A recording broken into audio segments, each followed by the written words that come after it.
हमारे चैनल के साथ जुड़े सभी दर्शकों को नमस्कार, आदाब, सत श्री अकाल।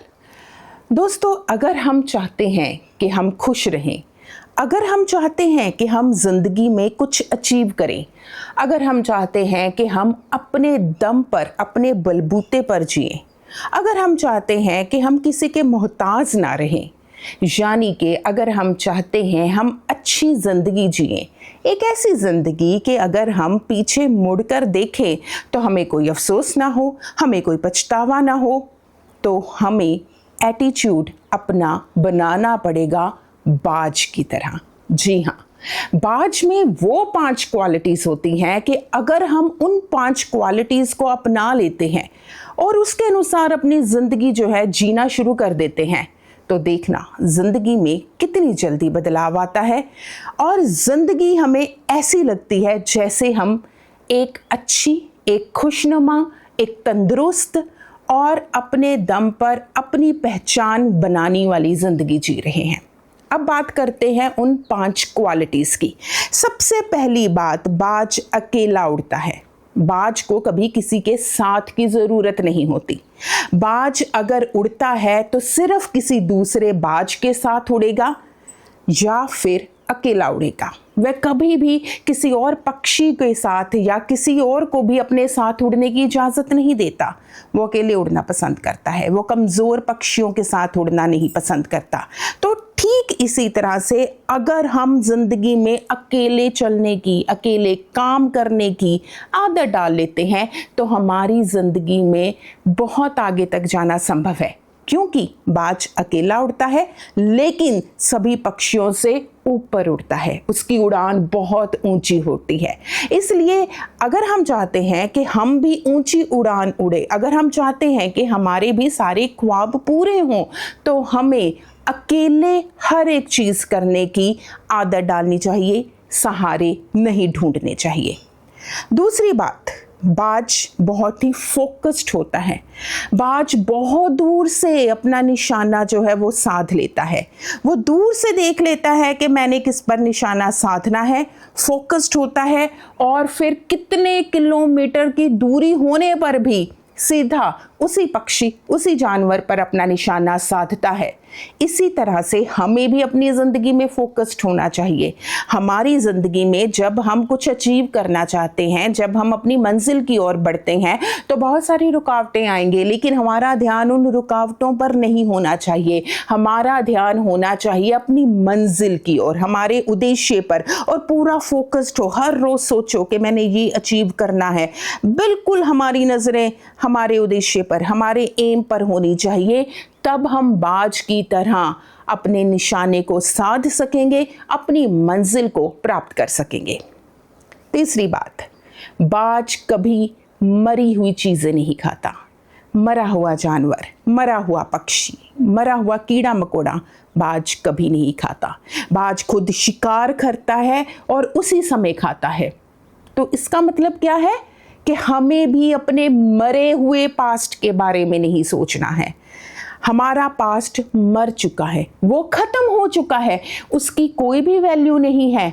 अगर हम अपने पास्ट के बारे में सोचते रहेंगे, पास्ट में हमें ये दुख मिला, पास्ट में मैंने ये गलतियां की, पास्ट में मेरे साथ ये बुरा हुआ, पास्ट में उस इंसान ने मेरे साथ ये किया, अब मैंने ये उसके साथ करना है। यानी कि अगर हम अपने प्रेजेंट में पास्ट को साथ लेकर चलेंगे, फिर कभी भी हम अपने फ्यूचर को खूबसूरत नहीं बना सकते।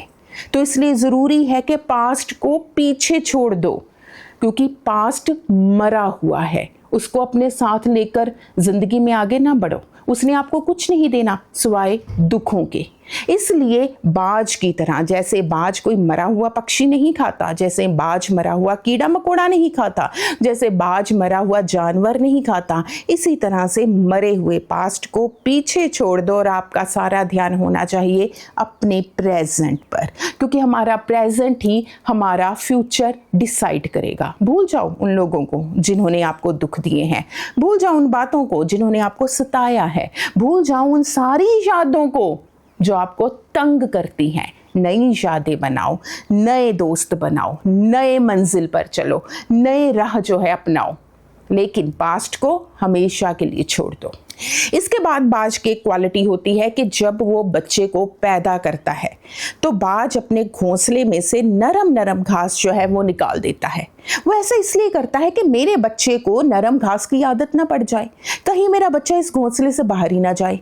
वो चाहता है कि मेरा बच्चा जो है संघर्षों का सामना करे, मेरा बच्चा अपने दम पर उड़े, शिकार करे, अपनी जिंदगी को जिए। इसी तरह से हमारा एटीट्यूड होना चाहिए। अगर हम चाहते हैं कि हमारे ख्वाब पूरे हों, अगर हम चाहते हैं हमें मंजिल मिले, अगर हम चाहते हैं कि हम अपने दम पर अपनी पहचान इस दुनिया में बनाएं, तो हमें अपने कंफर्ट जोन से बाहर निकलना होगा। हर रोज जो हम करते हैं हमें सिर्फ वही नहीं करना है, हमें कुछ अलग भी करना है। हाँ, उस रास्ते पर चैलेंजेस आएंगे, चुनौतियां आएंगी, तो क्या हुआ, स्वीकार करेंगे, उनका सामना करेंगे। जिंदगी में सफल वही इंसान होते हैं जो चैलेंजेस को एक्सेप्ट करते हैं, स्वीकार करते हैं, उनका सामना करते हैं और फिर उन पर विजय प्राप्त करके आगे बढ़ जाते हैं। तो इसलिए कंफर्ट जोन से थोड़ा सा बाहर निकलो। और पांचवी क्वालिटी जो बाज में होती है कि वो हर एक मुसीबत में से भी अपॉर्चुनिटी यानी कि मौका ढूंढ लेता है। कैसे, ये मैं आपको बताती हूँ।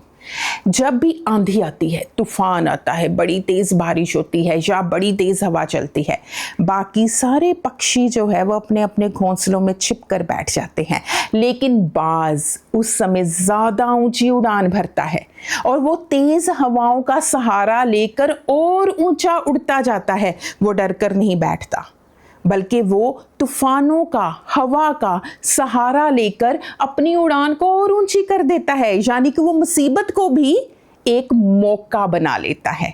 वैसे भी कहा गया है कि अगर इन जिंदगी में सफल होना है तो आने वाली हर एक मुसीबत में से कोई ना कोई मौका ढूंढो, तभी आप जिंदगी में आगे बढ़ सकते हो। अगर हम चाहते हैं कि हम भी जिंदगी में आगे बढ़े तो इसके लिए क्या है, बहुत सारी मुसीबतें आएंगी। देखो इस मुसीबत में से हमें कौन सी अपॉर्चुनिटी मिल रही है, हमें कौन सा मौका मिल रहा है, हम इसी मुसीबत को कैसे एक जरिया बना सकते हैं जिंदगी में आगे बढ़ने का।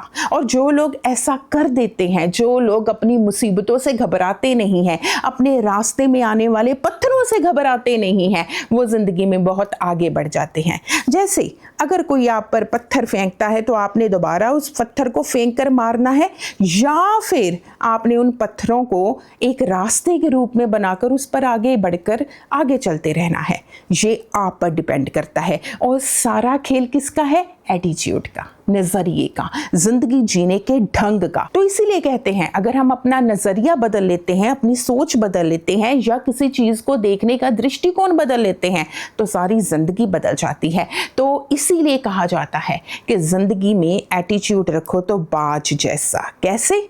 अकेले काम करने की आदत डालो, सहारे मत ढूंढो, कमजोर लोगों का साथ मत ढूंढो, अकेले ऊंची उड़ान भरो बाज की तरह। दूसरा, बाज की तरह फोकस्ड रहो। मैंने ज़िंदगी में क्या अचीव करना है, बस हमारी नज़रें जो हैं हमारे एम पर होनी चाहिए। आसपास क्या हो रहा है, लोग क्या कर रहे हैं, लोग क्या कह रहे हैं, इनसे कोई मतलब ना रखो। आलोचना होती है जो आपके लिए अच्छे के लिए है, उसे स्वीकार करो, उसको अपना लो, सुधार करो। अगर कोई आपकी टांगे खींचने के लिए आलोचना कर रहा है तो उनको इग्नोर करो। इसके साथ ही बाज की तरह हर एक मुसीबत को अपॉर्चुनिटी में बदल लो। अगर कोई तूफान आता है तो और पक्षियों की तरह घोंसलों में छिपकर नहीं, बल्कि उस हवा का सहारा लेकर और ऊंची उड़ान भर लो। यानी कि मुसीबतें आती हैं तो स्वीकार करो, सामना करो और उन मुसीबतों को ही अपनी ज़िंदगी का टर्निंग पॉइंट जो है वो बना लो। कंफर्ट जोन से बाहर निकलो। जैसे बाज जो है वो अपने बच्चे को कंफर्ट जोन में नहीं रखता ताकि ये जिंदगी का सामना करने के लिए तैयार हो जाए। इसलिए अपने आप को कंफर्ट जोन से बाहर निकालो, उन रास्तों पर चलो जहां पर चलकर आपको अपनी मंजिल मिलेगी। चाहे चैलेंजेस आए, हम स्वीकार करेंगे। और सबसे बड़ी बात जो हम सबको सीखनी चाहिए, बाज जैसे मरे हुए पक्षी, कीड़े मकोड़े, जानवर नहीं खाता, ठीक उसी तरह से हमें अपने मरे हुए पास्ट को त्याग देना चाहिए। हमारा पास्ट मर चुका है, उसकी कोई एग्जिस्टेंस नहीं है, उसकी कोई वैल्यू नहीं है। अगर पास्ट को पकड़ कर रखेंगे, उसकी यादों को, दुखों को, गलतियों को पकड़ कर रखेंगे, हमारा प्रेजेंट, हमारा फ्यूचर खराब हो जाएगा। त्याग दो, सारा फोकस प्रेजेंट पर। प्रेजेंट बनाएगा हमारे फ्यूचर को खूबसूरत। तो अगर ऐसा एटीट्यूड हम बना लेंगे ना, तो ज़िंदगी जीने का मज़ा आएगा। ऐसी ज़िंदगी हम जिएंगे जिसमें हम अपने दम पर कुछ अचीव करेंगे, हमारी अपनी पहचान होगी, हम अपनी मंजिल को प्राप्त करेंगे और दूसरे भी हमें सलाम करेंगे। तो आज के विशेष प्रोग्राम में इतना ही, फिर मिलेंगे। धन्यवाद।